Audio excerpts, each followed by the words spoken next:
Բարգավաճ Հայաստան խմբակցության ղեկավարը ուրախ է, որ 2015 թվականի պետական բյուջեի կատարողականի քննարկումները ավարտվեցին, դրանք նրան ձանձրացրել էին։ Հերթական անգամ քննարկումները հիշեցնում էին պրոֆտեխ ուսումնարանի հաշվապահական հաշվառման դասընթացներ։ Նաիրա Զոհրաբյանը հիշեցնում է պետական համակարգում թալան է։ Այդ ինչպես է լինում, որ մարդը ստանում է պաշտոն եւ մի տարի հետո նրա զոքանչը, որը 3 տարի առաջ Արաբկիրի շուկայում գազար էր վաճառ, մի տարում լիներ հայտարարագրերով միլիոնատեր։ Բացի այդ, Տիկին Զոհրաբյանին զարմացնում են հատկապես պաշտոնյաների ունեցվածքի հայտարարագրերը։ Մեր բոլոր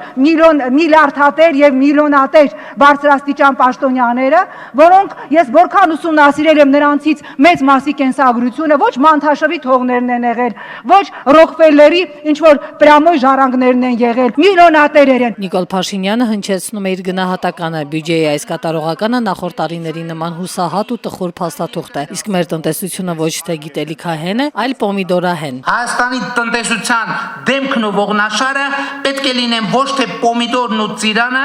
այլ ինդուստրիալ հիմքերի վրա դրված բարձր տեխնոլոգիական ռազմարդյունաբերական համալիրը, որովհետև պոմիդորով թշնամու ագրեսիայի առաջը չես առնի։ Հայ ազգային կոնգրես խմբակցության ղեկավարը հիշեցրեց իր 1 տարի առաջվա ելույթը, երբ զգուշացրել էր Հայաստանի տնտեսությունը հիվանդ է եւ պետք է հակաճգնաժամային ծրագիր իրականացնել։ Ինչ է Հայ ազգային կոնգրեսում շամաններ են հավաքվել, թե մարգարեներ կամ պայծառատեսներ, որ այդքան ճշգրիտ կանխատեսում էին նման զարգացումները։ Թե երբ պետական բյուջեի կատարողականը կդրվի քվեարկության, դեռ չի հայտարարվել, փոխարենը խմբակցություններն իրենց դիրքորոշումներն արդեն արտահայտել են։ Օրինակ Երկիր կուսակցությունը եւ Հայ ազգային կոնգրեսը դեմ են, Հայ հեղափոխական դաշնակցությունը եւ Բարգավաճ Հայաստան կուսակցությունը ձեռնպահ եւ միայն Հայաստանի Հանրապետական կուսակցությունն է կողմ։